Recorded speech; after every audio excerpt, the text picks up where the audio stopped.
Running rich, running lean, or just running out of patience with oxygen sensor fault codes? Don't worry. In this video, I'm going to walk you through the diagnostic testing methods you can use to accurately identify oxygen sensor faults step by step, so you can start breathing easily again.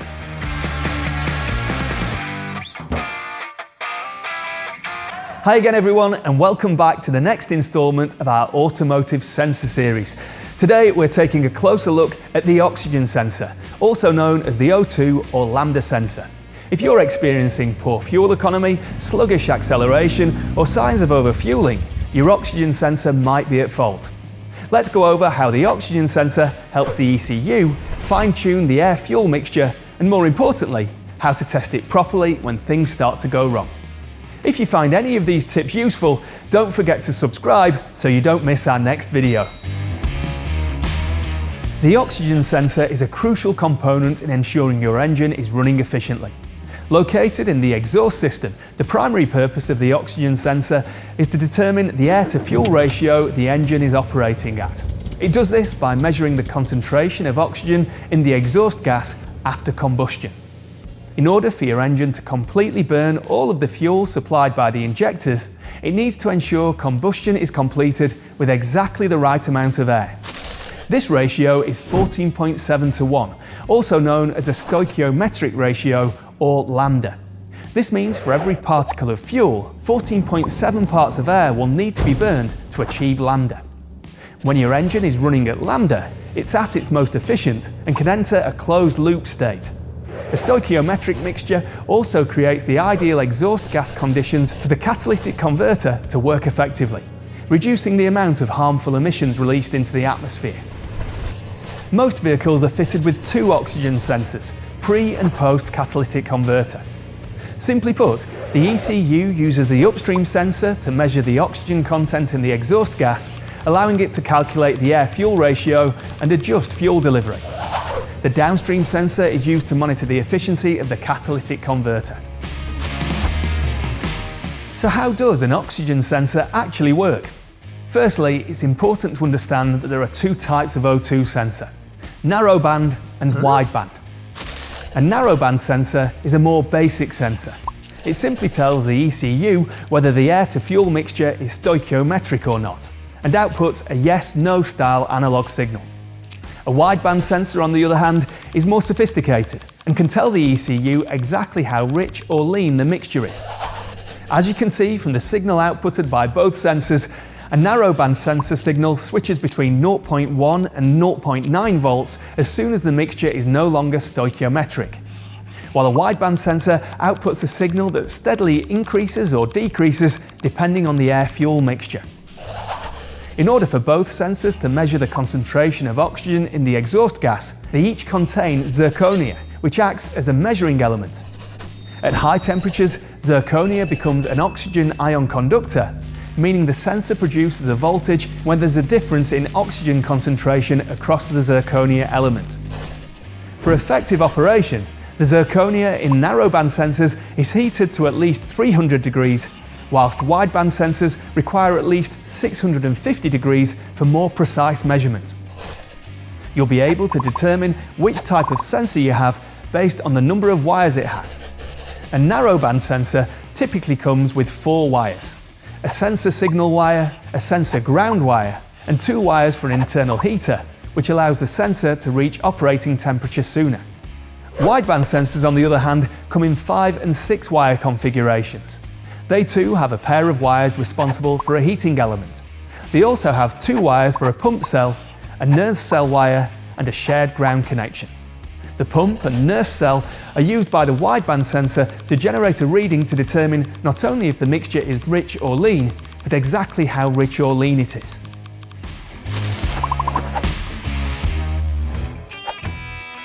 Now, when your upstream oxygen sensor fails, your ECU will have a difficult time trying to determine exactly how much air or fuel needs to enter the combustion chamber. A sensor fault will typically lead to overfueling conditions, while a wiring issue can also cause underfueling. As a result, you might experience a lack of power, rough idle, misfires, or black smoke from the exhaust. Due to the inefficiency an O2 sensor fault can cause, you'll almost always experience a poor fuel economy too. As these symptoms are broad, it's important to scan your vehicle with a diagnostic tool when investigating them to narrow down the fault. When dealing with a failed oxygen sensor, you might find any of the following fault codes stored. If your oxygen sensor circuit has suffered an electrical fault, then identifying any accompanying codes is vital for pointing you in the right direction of the issue. As always, before getting your multimeter out, you should ensure that both the oxygen sensor and ECU connector are free of corrosion or physical damage, and have adequate terminal tension. It's also important to verify battery health and relevant fuse integrity too. The following checks presume your oxygen sensor codes are being caused by a fault with the sensor, engine ECU, or related wiring. It's important to consider external causes of oxygen sensor codes to carry out a full and proper diagnosis. This includes intake air issues, poor fuel delivery, incomplete combustion, exhaust leaks, or even a contaminated sensor.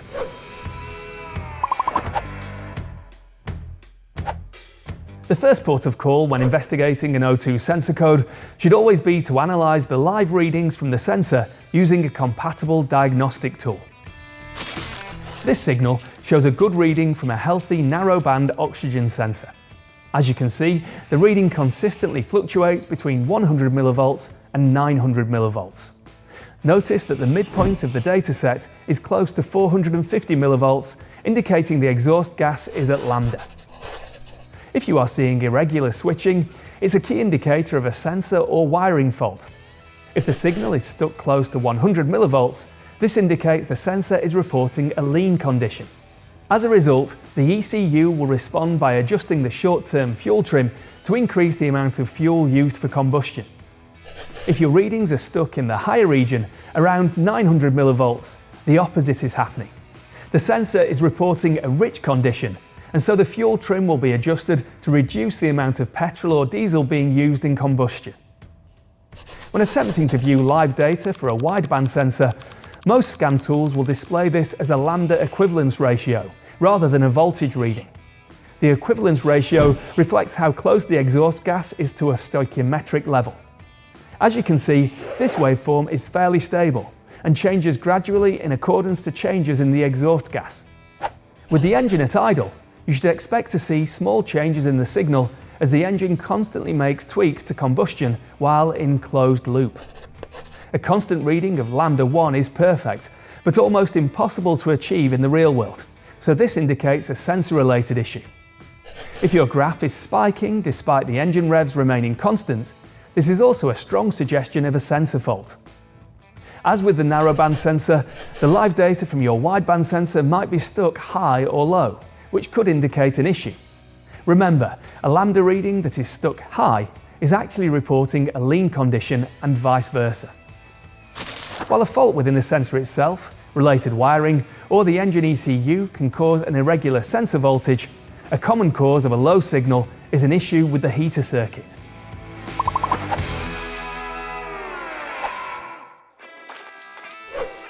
Without an intact heater circuit, the sensor won't function correctly, as the zirconia element must reach operating temperature before it can generate a signal.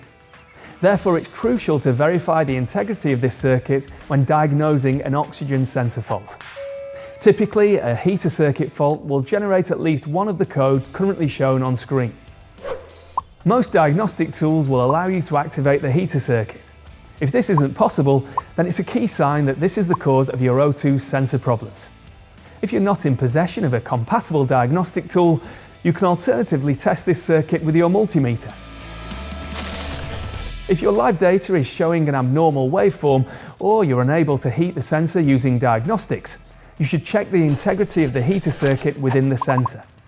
To do this, switch the ignition off and unplug the sensor. It's very important to identify the pins responsible for the heater circuit and not the signal circuit, as a resistance test across the wrong pins can damage the zirconia within the oxygen sensor.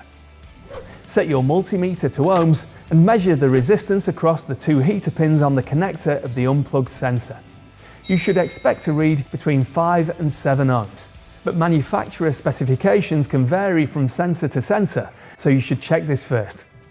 If you read open loop, there's a break in the heater circuit internally and you should replace the sensor. If your reading is higher than expected, your sensor is suffering from high resistance, making it more difficult to get the sensor up to temperature. In both cases, you should replace the oxygen sensor.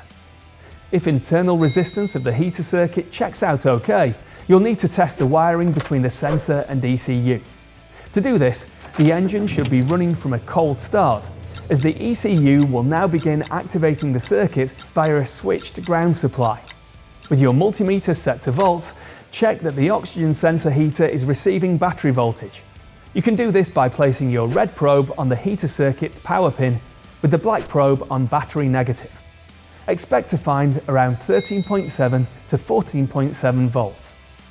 If this isn't present, move your red probe to the sensor side of the heater circuit fuse. If battery voltage appears, there's a fault in the wiring between the fuse and the sensor. If voltage still isn't present, move your red probe to the battery side of the fuse. If a reading of around 14 volts now appears, there's an issue with the fuse and it should be replaced.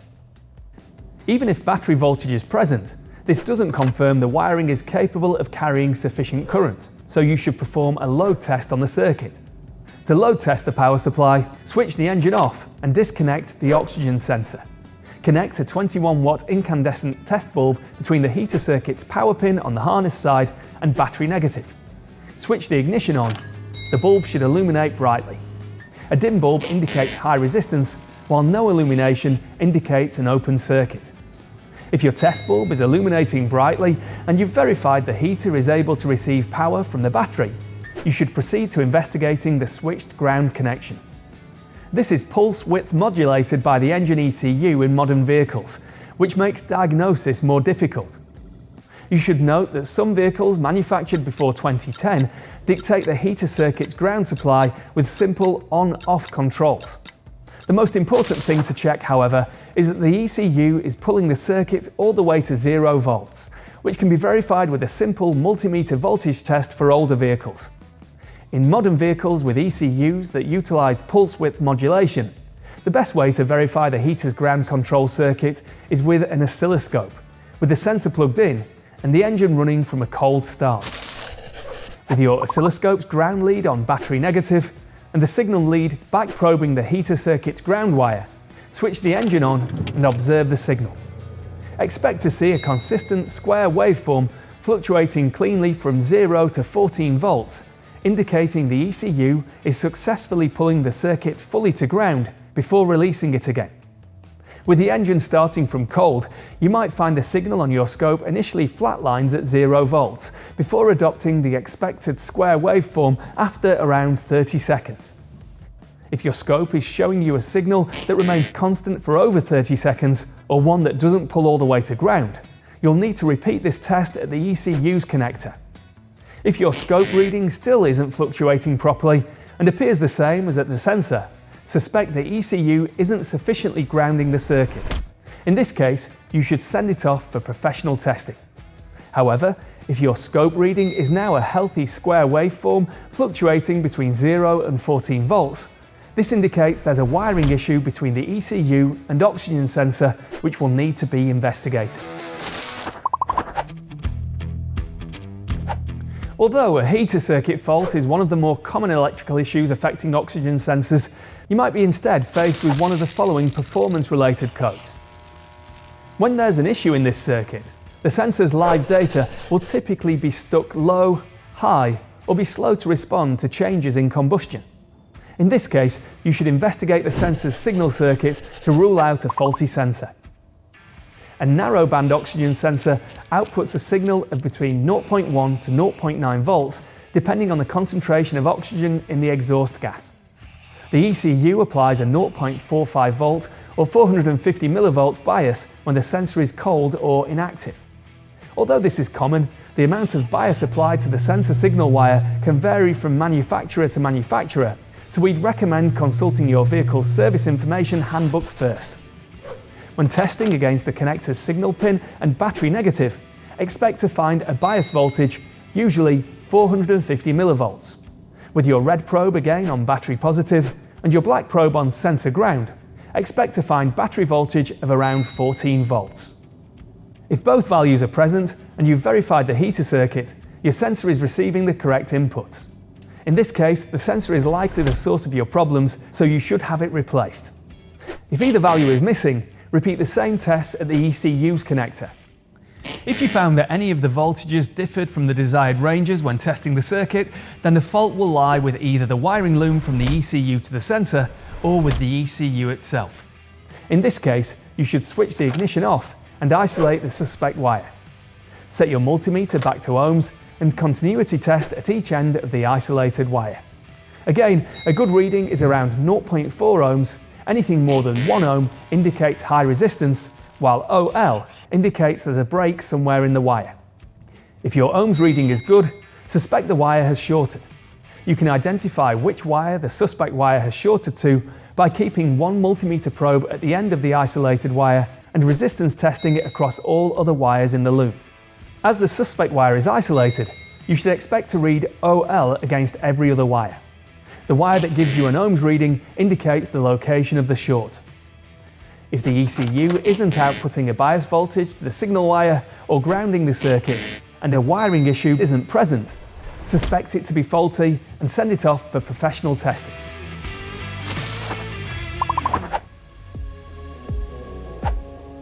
Now, if your vehicle has a wideband oxygen sensor, its circuitry is very different to a narrowband sensor as mentioned previously. The live data reading you find on diagnostic tools for this type of sensor is an ECU determined reading based on the current being applied to the pump cell.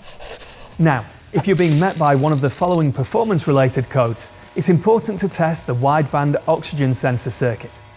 In some vehicles, the ECU monitors the wideband's pump and Nernst cell circuits using a pull-up style configuration to allow it to detect open or short circuits. When the sensor is unplugged, these typically pull the voltage up to 5 volts. So, to rule out a defective wideband sensor, set your multimeter to volts, turn the ignition on, and unplug the sensor.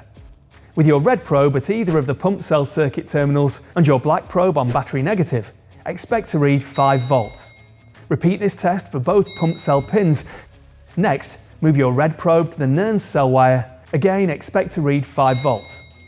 To verify the shared ground for these two circuits, place your red probe on battery positive and your black probe on sensor ground. Expect to read battery voltage of around 12.6 volts. These readings confirm your oxygen sensor is receiving the correct signals, so it is likely faulty and should be replaced. If one of these readings wasn't present, repeat the same test at the ECU connector. If one of these readings is incorrect, suspect an engine control module fault or wiring fault. If each expected reading is present at the ECU's connector, but not at the sensors, suspect a wiring fault. To investigate this further, measure resistance with your multimeter, the same as in a narrowband sensor. And this covers all the steps you need to follow to diagnose an oxygen sensor fault. If you've concluded that your engine ECU is the cause of your O2 sensor codes, then send it in to us for comprehensive testing. Our state-of-the-art rigs will confirm the fault before we get to work remanufacturing it with higher than OEM grade components. Our process retains all coding information and you'll be covered by an unlimited mileage lifetime warranty. We hope you found this video useful, and if you did, don't forget to give it a like and subscribe to the channel.